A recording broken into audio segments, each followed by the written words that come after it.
네, 이번 시간에는 대단원 6단원 과학과 미래사회 중에서 중단원 1단원 과학의 융성과 빅데이터 나가도록 할게요. 드디어 통합과 마지막 단원에 들어왔는데 여기에서는 과학의 원리 그 자체보다는 과학과 사회를 접목시켰을 때 장점과 단점에 대해 알아본다고 생각하면 되겠습니다. 이 장에서는 과학의 장점을 주 내용으로 살펴볼게요. 그래서 먼저 과학의 유용성과 필요성인데 과학이 왜 필요하냐? 바로 과학기술을 이용해서 감염병을 진단할 수 있기 때문이죠. 그럼 감염병이 뭔지 봅시다. 세균이나 바이러스와 같은, 자, 이것을 뭐라고 하냐면 병원체라고 해요. 병원체에 의해서 생기는 질병이 바로 뭐다? 감염병이다 라고 하는 거죠. 이때 혈액, 체액, 소변 등의 경로로 감염된다라는 거 기억을 해 주시고, 병원체의 구조가 중요합니다. 대표적인 바이러스의 구조가 이렇게 생겼어요.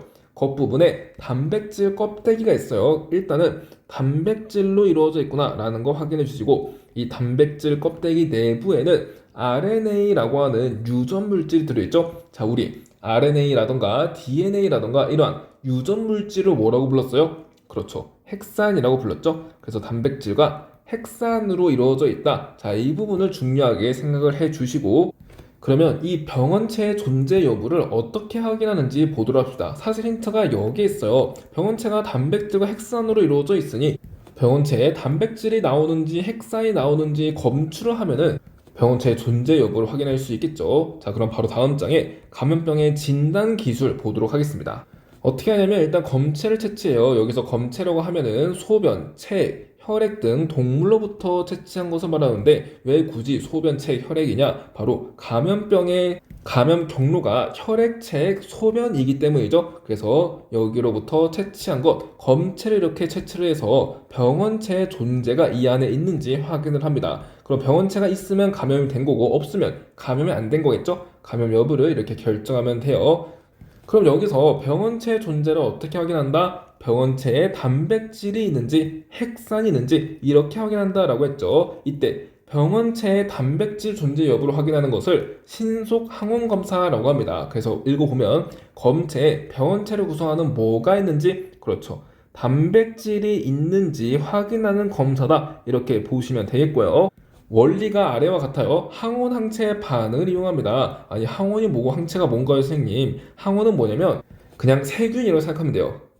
병원체겠죠? 그래서 세균이고요. 항체는 이 세균을 죽이기 위해서 우리 몸에서 분비하는 면역 물질이다 라고 생각하면 됩니다. 그래서 항원과 항체가 서로 결합해서 항체가 항원을 죽이는 거죠.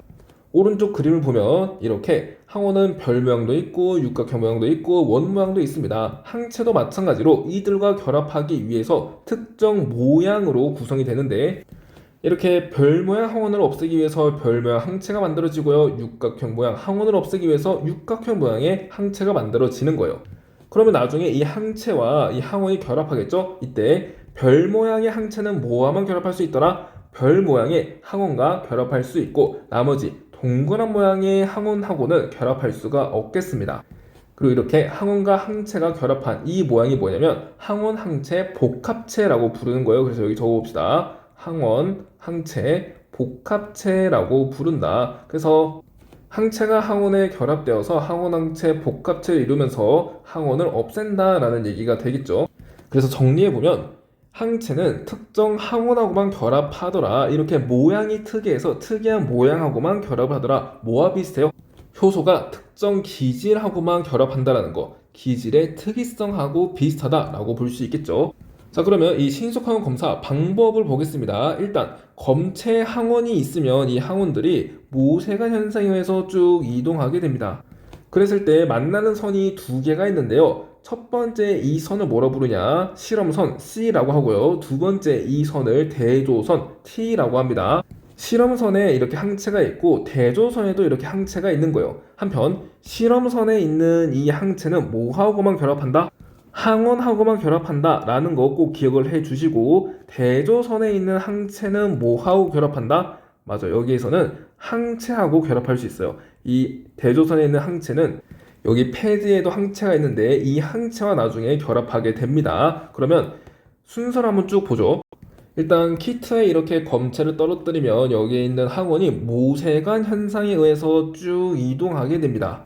그러면 여기에 패드에 붙어 있던 여러 항체들이 있어요. 이 항체들 중에 일부가 항원과 결합한다라는 거고, 항원과 결합하지 않은 항체 일부도 이렇게 남아 있겠죠. 그런데 대다수가 이렇게 항원과 결합하게 됩니다. 그러면 항원 항체 복합체가 만들어진 거죠. 이 항원 항체 복합체가 이렇게 모세관 현상을 따라서 쭉 이동하다가 여기에 있는 실험선에 도달합니다. 그러면 실험선에 있는 이 항체는 뭐와 결합한다고요? 항원과 결합하더라. 그래서 여기에 있는 항원과 여기에 있는 항체가 서로 결합하는 거예요. 그래서 또 하나의 항원 항체 복합체가 이렇게 샌드위치 형식으로 만들어지게 되고요.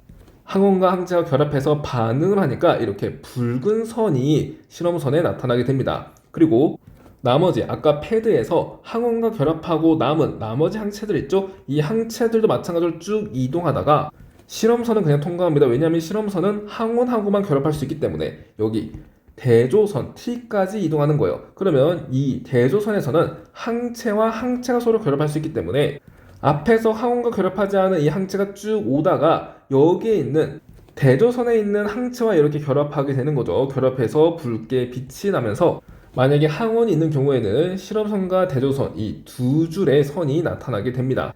그럼 만약에 항원이 없다면 어떻게 될까요? 패드에서 항원이 항체와 결합하지 않겠죠. 그래서 이렇게 항체들만 남아있을 거고 이 항체들이 쭉 이동합니다. 그러면 여기는 실험선에서는 항원과 결합할 수 있으니까 항원이 없잖아요. 그냥 통과하는 거예요. 항체들이 통과해서 여기에 있는 대조선까지 갑니다. 대조선은 항체와 결합할 수 있기 때문에 여기에 있는 항체들이 여기 이렇게 대조선에 결합을 하게 되어서 대조선만 반응을 해서 붉게 빛나게 되는 거죠. 그래서 항원이 없다면 대조선 이렇게 한 줄만 붉게 빛나게 되는구나. 자, 그럼 정리를 해볼게요. 판정. 만약에 한 줄이면은 항원이 없다라는 말이니까 병원체가 없죠. 그래서 비감염자. 두 줄이면 항원이 있다라는 말이니까 감염자로 판정할 수 있겠습니다. 자, 그리고 신속항원 검사 장단점이 있을 거예요. 일단 장점. 전문가가 없어도 우리 스스로도 그냥 약국 가서 신속항원 검사 키트 사서 검사 가능하죠. 그리고 검사 시간이 매우 짧다라는 장점이 있습니다. 하지만 단점은 병원체 양이 만약에 매우 적다면 항원 항체 반응이 제대로 일어나지 않아서 여기에 있는 실험선에 붉게 이렇게 나타날 수 없게 되겠죠. 그러면 항원이 있음에도 불구하고 한 줄만 뜨니까 이렇게 비감염자로 오판할 수 있다라는 겁니다. 그래서 그러한 단점이 있고 이러한 단점을 보완하기 위해 유전자 증폭 검사라는 것도 있습니다. 자, 이게 뭔지 볼게요. 방금 전에 신속항원 검사는 뭘 확인하기 위한 검사였어요? 그렇죠. 병원체를 구성하는 단백질이 있는지 확인하는 검사였다면 여기에 있는 유전자 증폭 검사는 뭘 확인하는 핵산이 있는지 확인하는 검사이더라 라는 거 인지해 주면 되겠어요. 왜냐하면 병원체는 모화물로 구성되어 있으니까 단백질 핵산으로 이루어져 있으니까 아까 신속항원 검사에서는 단백질을 확인했다면 여기에 있는 유전자 증폭 검사에서는 핵산을 확인한다라고 볼 수 있는 거겠죠. 그래서 검체에 병원체 내부에 존재하는 뭐가 있는지 핵산이 있는지 확인하는 검사더라. 중합효소 연쇄 반응 PCR을 이용합니다. 이게 뭐냐면 병원체 핵산만 여러 차례 증폭시키는 거예요. 원래는 일반 핵산도 있고 병원체 핵산 이렇게 섞여 있는데 일단 병원체 핵산이 있다면 병원체 핵산만 계속해서 증폭시킬 거니까 계속해서 핵산량이 늘어나겠죠. 하지만 일반 핵산밖에 없으면 병원체 핵산이 존재하지 않으면 병원체 핵산을 증폭시킨들 계속해서 병원체 핵산이 없으니까 핵산의 양이 일정하게 유지된다는 것을 확인할 수 있겠습니다. 그래서 핵산의 양이 증가하면 감염자, 일정하면 비감염자로 판정할 수 있겠어요. 유전자 증폭 검사도 장단점이 있겠죠. 신속항원 검사와 반대라고 생각하면 되는데 일단 장점, 병원체 양이 매우 적어도 이 병원체를 복제할 수 있으니까 감염 여부를 판정할 수 있겠고요. 하지만 단점, 우리 이 PCR을 제대로 활용하기 위해서는 전문가가 필요합니다. 전문가가 있어야 검사가 가능하고요. 검사 시간이 매우 길다라는 단점이 있어요. 그래서 유전자 증폭 검사 결과 기다리려면 한 며칠은 우리 걸렸다라는 기억이 있죠. 그래서 이렇게 신속항원 검사와 유전자 증폭 검사의 장단점 그리고 검사 방법의 차이까지 여러분들 잘 알아두시고 결국에는 이 차이를 비교하는 것으로 실험 문제에 나올 수 있으니까 이 검사 방법 두 가지 차이는 다시 한번 기억을 해주길 바랍니다. 여기까지가 과학의 유용성과 필요성이었고요. 다음으로 빅데이터 활용 가봅시다. 자, 빅데이터 활용에서는 우리가 꼭 필요한 내용만 단순하게 짚어보고 가도록 할게요. 일단 빅데이터는 뭐냐? 광대하고 복잡한 정보의 집합이죠. 그래서 매우 많은 양의 정보여서 빅데이터라고 부릅니다. 빅데이터는 사용되는 곳이 일단 과학실험, 개놈 프로젝트 등에 활용이 되는데, 개놈 프로젝트가 우리 인체에 있는 유전 정보를 모두 분석하는 거죠. 그럼 인체의 유전 정보가 얼마나 많을까요? 그 많은 정보를 빅데이터에서 관리를 할 수 있겠습니다. 그리고 신약 개발, 기상관측, 의료 분야에서 빅데이터를 활용할 수 있겠다. 이 정도로 기억을 해주길 바라고요. 다음으로 과학기술의 발전과 윤리 보도록 하겠습니다. 여기에서는 과학의 단점 위주로 배운다고 생각하면 되겠습니다. 그리고 내용을 읽어보면 사실 고개를 끄덕거릴 정도로 어렵지 않은 내용이기 때문에 이 장은 중요한 부분만 읽고 마무리하도록 할게요. 그래서 과학의 단점 위주로 배우니까 일단 과학기술의 발전과 문제점이 먼저 나오겠죠. 대표적으로 인공지능 로봇, 사물 인터넷 통합과학이 나옵니다. 여기서 인공지능을 우린 AI라고 한다는 거 다들 알고 있죠? 자, AI가 뭐냐면 학습 능력을 컴퓨터에 구현하는 거예요. 그래서 상황을 판단하여 자율적으로 움직이는 로봇을 개발할 수 있다라는 거죠. 하지만 이렇게 되면 사람이 너무 AI에 기대게 되잖아요. 의지를 하니까 인간의 역량 개발에 방해가 될 수 있고, 이 로봇이 일자리를 대체하면서 일자리 수가 감소할 수 있겠습니다. 자, 그리고 사물 인터넷, 우린 이것을 IoT라고 부릅니다. 자, 이 IoT는 사물의 센서와 통신 기술, 컴퓨터를 내장하는 건데요. 예를 들어 우리 냉장고 보면 요즘 인터넷 기술을 활용해서 냉장고에 컴퓨터를 붙여놔요. 그래서 냉장고 문을 열지 않고도 냉장고에 뭐 있는지 확인할 수 있겠고요. 냉장고가 알아서 반찬 부족하면 반찬을 이렇게 주문해 오는 거죠. 이렇게 냉장고라고 하는 사물에 인터넷 기술을 합친 거, 이것을 IoT, 사물 인터넷이라고 부릅니다. 스마트팜이나 그러니까 농사 지을 때, 그리고 홈, 우리 가정에서 의료, 공장, 물류, 도시, 교통 등에 다양하게 활용이 될 수 있겠죠. 하지만 문제점, 아무래도 인터넷이다 보니까 해킹 위험성이 존재해요. 그래서 우리 아까 냉장고 예시로 들었는데, 냉장고에는 인터넷 해킹 당하면 해커가 나쁜 마음을 먹고 반찬 굳이 필요 없는데 이렇게 많은 반찬을 이렇게 택배로 보낼 수 있다라는 거죠. 그래서 해킹 위험성이 존재하니까 이를 잘 방지를 해야 되겠고요. 다음으로 과학 사회적 쟁점. 자, 이것을 SSI라고 부르는데요.